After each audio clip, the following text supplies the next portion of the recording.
Donc, on est de retour au podcast Hypercroissance en mode discussion d'affaires avec Jonathan Léveillé, un 18 mars 2024. On n'est pas tellement loin de vous annoncer les dates officielles de l'événement en présentiel qu'on va faire avec le podcast Hypercroissance. On a eu de la nouveauté un peu, mais il reste des choses à confirmer. Donc, tant qu'à faire une annonce, d'une annonce, qu'il va y avoir un événement, on va attendre encore un peu.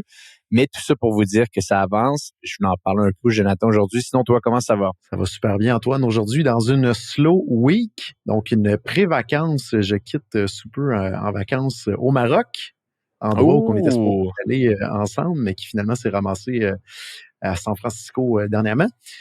Mais j'avais décidé de prendre une semaine de congé qui est mi-travail, mi-congé, donc j'appelle ça une slow week, donc une journée sur deux officielle, plein de meetings, et l'autre journée, je peux occuper à mes choses personnelles et faire avancer des petits projets. Donc, dans ma slow week cette semaine. Et tu vas où au Maroc? Dans le désert, à Marrakech? Où est-ce que tu vas? Et c'est une excellente question parce que je quitte en voyage avec un de mes amis de longue date avec lequel je pars régulièrement en voyage pack-sac.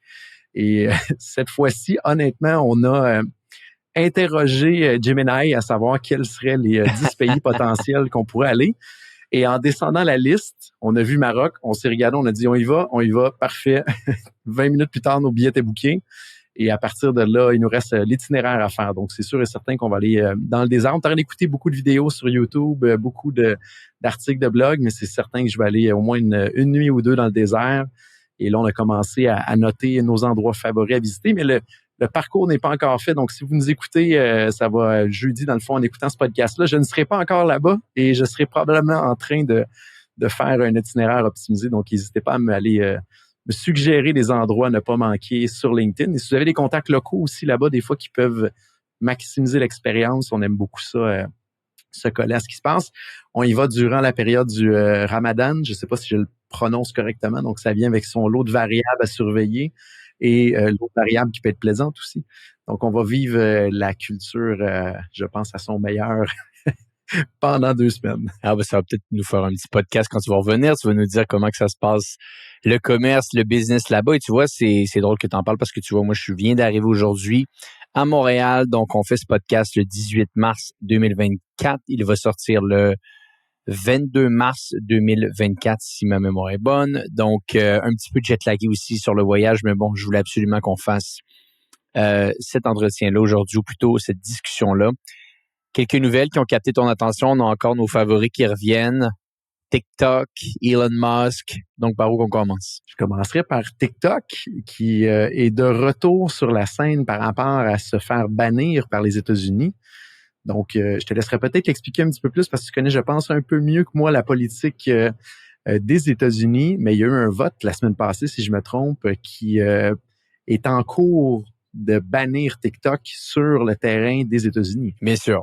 Ben, je pense qu'il faut revenir aussi à plusieurs points qui ont été dits dans le passé. Pourquoi les États-Unis particulièrement veulent adopter cette loi-là à la base.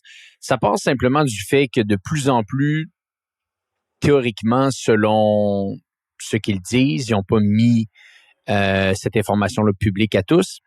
Ils auraient de l'évidence comme quoi l'information, le data des Américains est utilisé par le CCP, qui est le Parti communiste chinois, pour, bien entendu, essayer de faire de la manipulation sur ce que les Américains peuvent penser un petit peu de ce qui se déroule dans le monde. Il y avait eu beaucoup, suite à toute la guerre qui s'est déroulée en Israël et en Palestine, il y avait eu beaucoup d'informations, beaucoup de malinformations plutôt, qui étaient sorties sur TikTok, surtout sur la population américaine, comme quoi qu'on leur montrait davantage de vidéos de gens qui étaient pro pour la Hamas et qui étaient contre Israël. Donc, de plus en plus, il y a des pays qui sont très craintifs par rapport à ce que les médias sociaux peuvent faire, au final, contre une population. Parce qu'on sait l'impact que ça peut avoir. On l'a vu avec les élections de 2016 aux États-Unis. On l'a vu un nombre de fois impressionnant dans les dernières années. Donc là, mettez-vous dans la peau des Américains qui, eux, habituellement, contrôlent tous les médias sociaux. Les entreprises américaines possèdent les Facebook, les Instagram de ce monde, les Snapchat de ce monde, et ils savent l'impact que ça a.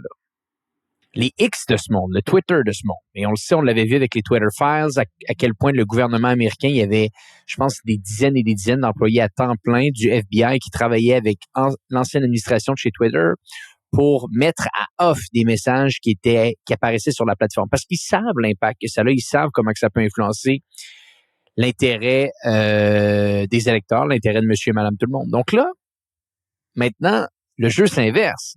C'est se dire, qui est au contrôle de tout ça?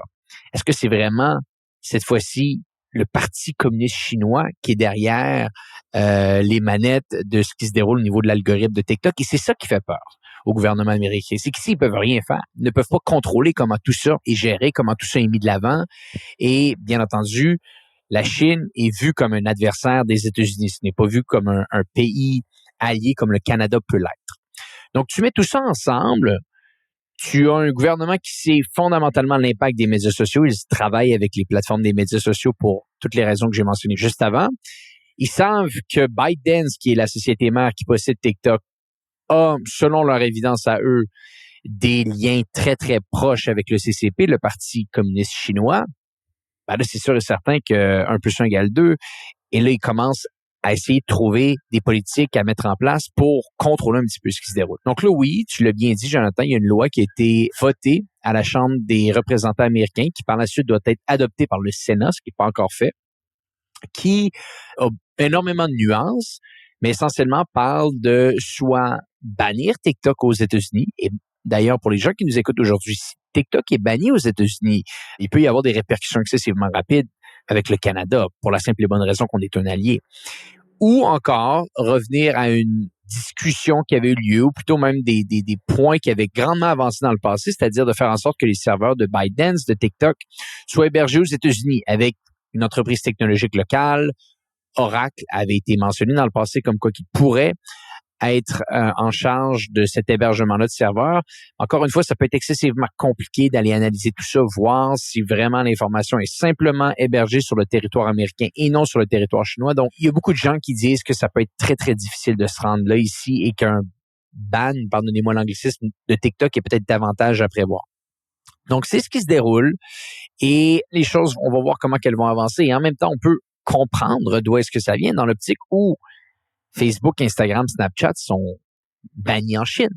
Donc, l'argument inverse peut se faire en se disant pourquoi un réseau social chinois serait autorisé au Canada quand tous les réseaux sociaux américains sont bannis en Chine. Pensez-y un instant, là, c'est 150 millions d'Américains qui sont sur la plateforme. Selon le site whatsthebigdata.com, le taux d'utilisation, le nombre de temps moyen par usager par jour, et j'espère que tu es bien assis sur ta chaise, Antoine, là, c'est 1,5 heures. Moi, je lis ça, puis honnêtement, 90 minutes. Je pensais que c'était moins que ça. Là, j'avais 30-45 minutes en tête. Et là, vous avez pratiquement 1/3 de la population que vous pouvez influencer 1h30 de temps par jour des mois avant des élections critiques qui s'en viennent en avant. Ça devient une arme de masse incroyable pour essayer d'influencer un peuple vers une direction ou vers une idéologie. Ils peuvent carrément rentrer dans le quotidien des gens puis leur pousser du contenu qui peuvent influencer leurs décisions, puis influencer leur position un petit peu partout, autant sur la politique que sur des idéologies. Là. Donc, c'est assez impressionnant. Et je pense que c'est ça le fondement même du problème. C'est que vu qu'il y a effectivement apparence de collusion avec le Parti communiste chinois, mais là, c'est un petit peu la Chine qui a une influence sur plein de pays autour de par la quantité de temps que les gens passent devant ces mini-vidéos-là. Et là, ils peuvent favoriser certaines vidéos pour favoriser certaines pensées au final. Là. Oui, et surtout, ce qui est important de mentionner ici, c'est que TikTok est banni en Chine, dans sa forme actuelle. Il y a un TikTok version un petit peu 2.0 avec énormément de nuances, contrôlées, où est-ce que le contenu que tu vas voir sera pas le même contenu que tu verrais avec la plateforme normale. Donc, ça en dit long. Ça en dit très, très long. C'est vraiment pas le même type de plateforme qu'on est capable de voir en Occident ou dans d'autres pays. Et oui, ce qui est important de dire aussi, c'est que TikTok, dans sa version actuelle, comme on peut voir aux États-Unis ou au Canada, est banni en Chine. Donc, ça en dit long un petit peu sur ce que le gouvernement chinois considère de la plateforme, l'impact que ça peut avoir. Et oui, tu as amené un excellent point également, c'est une année d'élection. C'est une année électorale aux États-Unis, donc ils savent qu'il y a énormément de choses qui peuvent se dérouler. Encore une fois, il y a beaucoup de choses aussi pour le public à mieux comprendre parce que bannir une plateforme à 150 millions d'utilisateurs, et moi je me mets dans la peau des gens qui ont bâti une organisation sur la plateforme TikTok, les créateurs de contenu qui gagnent leur vie avec ça. C'est énorme, là. C'est énorme, TikTok. C'est une économie en soi. Donc, simplement bannir sans démontrer au public des preuves irréfutables comme quoi que le Parti communiste est derrière les manettes de cette plateforme-là, c'est un peu dur. C'est un peu dur et c'est un peu intense même. Et ce qui est intéressant, c'est qu'il y a eu beaucoup de memes qui se sont promenés sur les différents médias sociaux dans les dernières journées où ce qu'on voyait des influenceurs avec des casquettes McDonald's et ça disait simplement qu'est-ce que les influenceurs vont faire dans les prochaines journées, prochaines semaines, une fois que TikTok va être banni, ils vont retrouver une job normale et aller travailler chez McDonald's. Maintenant, au niveau du vote, on parle de 352 contre 65, donc ça a été quand même assez écrasant comme vote. Et moi, ma perception, c'est parce que les élections s'en viennent qu'ils décident de pousser et faire ça pour essayer qu'il y ait le moins possible d'influence sur les élections, mais le temps va passer tellement vite. Ils vont avoir un certain nombre de jours pour essayer de prouver que les serveurs, je pense, sont aux États-Unis, mais ils n'y arriveront pas. On se rappelle que Trump avait favorisé un peu ce mouvement-là il y a quelques années de ça. Il y avait Oracle qui avait été dans l'équation pour être un petit peu le partenaire de la nouvelle entité qui aurait été formée là, pour le TikTok américain. Ça a disparu par la suite, suite à ce que Trump ne soit plus au pouvoir. Il faut se rappeler que Trump était contre TikTok il y a quelques années de ça. Trump s'est fait bannir pendant 2 ans de temps des plateformes de Meta, dont Facebook et Instagram. Donc, le discours de Trump aujourd'hui, il n'est plus contre le fait que TikTok soit banni parce qu'il dit que ça va laisser toute la place à Facebook, qui est maintenant rendu son ennemi. Donc, il change son fusil d'épaule. C'est toujours hallucinant de le voir aller et tirer dans toutes les directions. Si ça l'arrive, j'ai hâte de voir. C'est certain que les gens chez Meta sont en train de travailler sur un équivalent de TikTok qu'ils vont lancer. De la même manière qu'ils ont fait avec Threads versus X et Twitter. Je suis convaincu que c'est déjà prêt. C'est prêt à être lancé sous peu et c'est probablement ce qui va arriver, là. Ben, je pense qu'au-delà de lancer une nouvelle plateforme, ça va juste avoir une accélération encore plus intense sur Instagram. C'est-à-dire que c'est vraiment les deux plateformes se battent pour les parts de marché avec les jeunes en ce moment et pour du contenu vidéo court. Donc, effectivement, si TikTok est réellement banni aux États-Unis, Meta va agir comme un raz de marée ici, il va prendre des parts de marché, il va prendre l'endroit où est-ce que tout le monde passait énormément de temps. C'est sur Meta que ça va se dérouler. Donc, effectivement, ils sont dans une position intéressante. J'amènerais maintenant sur, encore une fois, Elon Musk, mais il vient de sortir une nouvelle assez intéressante. Il est en poursuite contre OpenAI. Oui. Concernant le fait que OpenAI n'est plus très open, n'est plus très ouvert. On se rappelle que la prémisse d'OpenAI et la raison pourquoi Elon Musk a aidé à fonder OpenAI, c'était pour rendre accessible en open source au public la force et l'intelligence de l'intelligence artificielle. On a vu ce qui s'est passé dans les derniers trimestres avec OpenAI. Elon Musk dit que ça l'a tout sauf du open chez OpenAI. Il propose même de renommer l'entreprise pour Super Close AI for Profit. Donc, une entité complètement fermée qui est là juste pour le profit et non pour ce qu'il était supposé d'être à la base. Donc, Elon Musk a lancé son initiative Grok AI, G-R-O-K, et il a annoncé la semaine passée qu'il allait rendre open source une grande partie du travail de Grok AI. Et là, ça s'est enflammé sur X, qui est anciennement Twitter. Il y a des gens qui sont même allés dans l'extrême de dire que ça faisait pas de sens de rendre open source une technologie aussi forte. Reste encore à voir s'ils sont rendus loin chez Grok ou non. Il y en a qui comparaient ça à dire, est-ce que ça aurait fait du sens dans le temps d'ouvrir open source le projet Oppenheimer, qui était le projet un petit peu de la bombe nucléaire. Je trouve que c'est extrêmement extrême comme cas, mais il mentionnait que ça allait donner à des nations compétitrices des États-Unis accès à une technologie qui pourrait être mal utilisée. Et là, ça s'est enflammé pour dire qu'il y avait des gens qui étaient seulement là pour le profit et l'argent et qui ne voulaient pas rendre ça disponible à l'humanité. Donc, encore une fois, Elon Musk qui fait un pas vers l'avant de manière agressive. Et je pense que ça va bénéficier un petit peu pour tout le monde. Mon opinion et ma perception des choses, je pense, d'ici un mois, il va probablement avoir des choses accessibles qu'on va pouvoir tester et on pourra refaire un petit podcast là-dessus pour dire en quoi ça peut être utile dans vos organisations, là, ce qui va être lancé par Grok AI en mode open source. Il y a déjà beaucoup de modèles qui sont en open source. La Llama 2 de Meta est en open source. Claude Claude d'Anthropic, est-ce qu'il est en open source? Il faudrait que je regarde pour lui. Je suis pas certain à 100%. Je pense que non. Je pense que non, mais en tout cas, le modèle de Facebook, de Meta est open source. Paradoxalement, il y a OpenAI qui, lui, est un petit peu moins ouvert. Il y a des très bonnes chances que la majeure partie des gros modèles d'intelligence artificielle dans le futur, les modèles LLM, comme on les appelle, soient de plus en plus open source. Et c'est ça un peu qui se déroule entre Elon Musk et OpenAI en ce moment. Il y a une poursuite. On en avait parlé. Je pense qu'on en avait parlé sur le podcast, mais si on n'en a pas parlé, on le redit. Elon Musk qui poursuit OpenAI pour briller un petit peu de contrat, briller un petit peu de mission originale. Parce que à la base, Elon Musk a investi entre 30 et 40 millions de dollars pour que OpenAI soit lancé comme une organisation à but non lucratif. Ultimement, on le sait, les choses ont changé, sont allés ouvrir une entité pour générer du profit, pour aller chercher encore plus de fonds externes, pour améliorer leur technologie et ultimement être capable d'être un joueur important dans l'industrie qui est capable de challenger les Google et les autres grands joueurs technologiques de ce monde. À ce moment-là, il y a eu des clashs entre Sam Altman et Elon Musk. Elon Musk a toujours été l'idole de Sam Altman. Ça a beaucoup changé depuis. Elon Musk est parti par la suite en 2019. Et là, on sait ce qui s'est déroulé ensuite.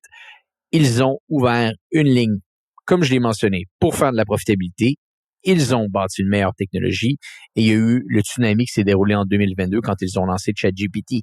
Donc, la question à se poser maintenant, c'est est-ce que Elon Musk est vraiment en train de partir en croisade contre OpenAI à cause un petit peu du bris de la mission initiale, du bris de contrat initial, ou il est simplement peut-être un petit peu jaloux de ne pas être resté dans le portrait quand l'organisation a maintenant une valorisation de 90 milliards de dollars.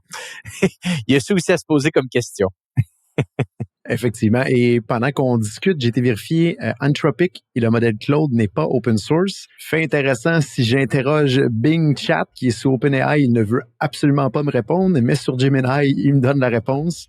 Et ça, je sais pas si Antoine, t'as commencé à bouger d'un modèle à l'autre, mais honnêtement, j'utilise beaucoup plus Gemini que ChatGPT et Bing Chat maintenant.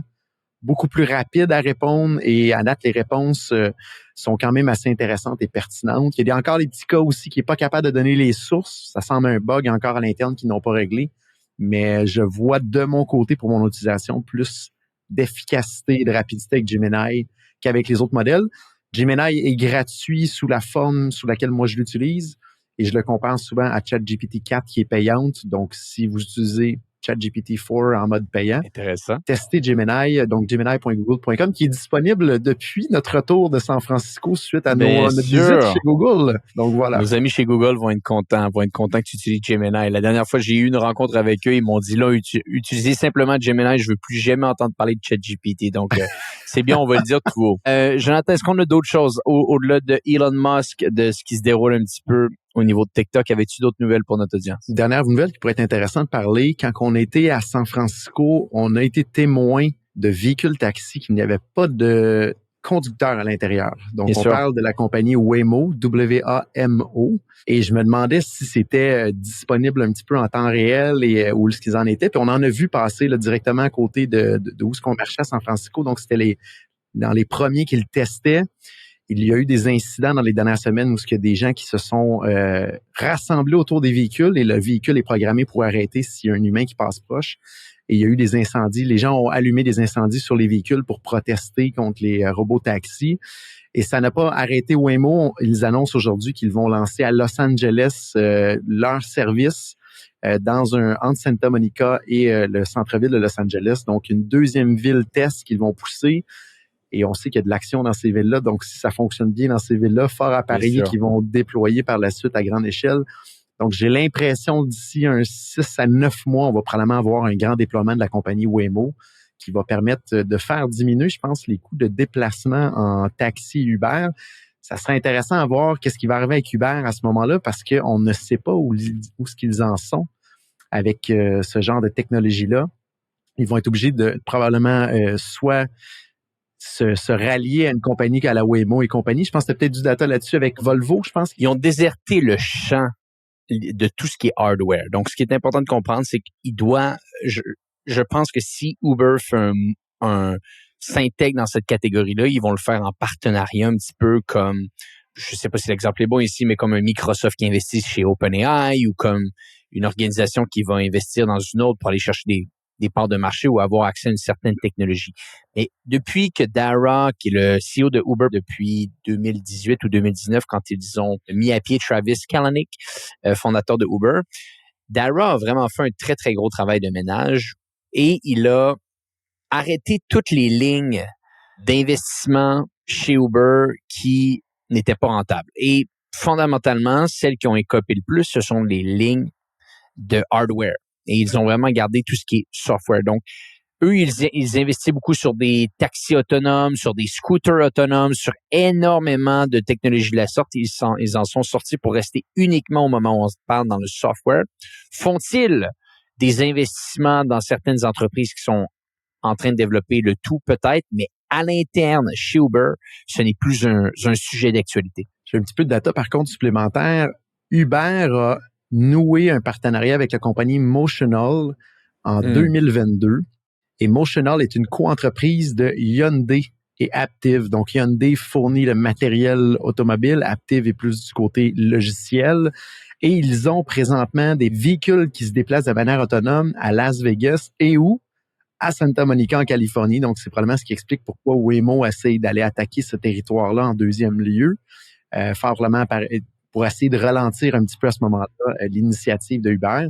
Mais il y a un risque un petit peu pour le modèle d'affaires potentiellement dans la forme actuelle au final. Ben, je pense que c'est ça, c'est qu'une entreprise ultimement est capable d'évaluer où est-ce qu'ils sont bons et où est-ce qu'ils ne sont pas bons. Et dans les endroits qu'ils ne sont pas bons, c'est beaucoup mieux d'aller faire des partenariats et d'aller investir dans des entreprises que d'essayer de bâtir la propriété intellectuelle à l'interne. Ça peut être très, très compliqué. Bon, des belles nouvelles, Jonathan. Autre chose avant que je te laisse filer? C'est complet, Antoine, pour cette semaine. Jonathan Léveillé, merci beaucoup encore une fois pour ces belles nouvelles de la semaine. Et pour les gens qui nous écoutent, on se dit à bientôt pour un prochain épisode du podcast Hypercroissance.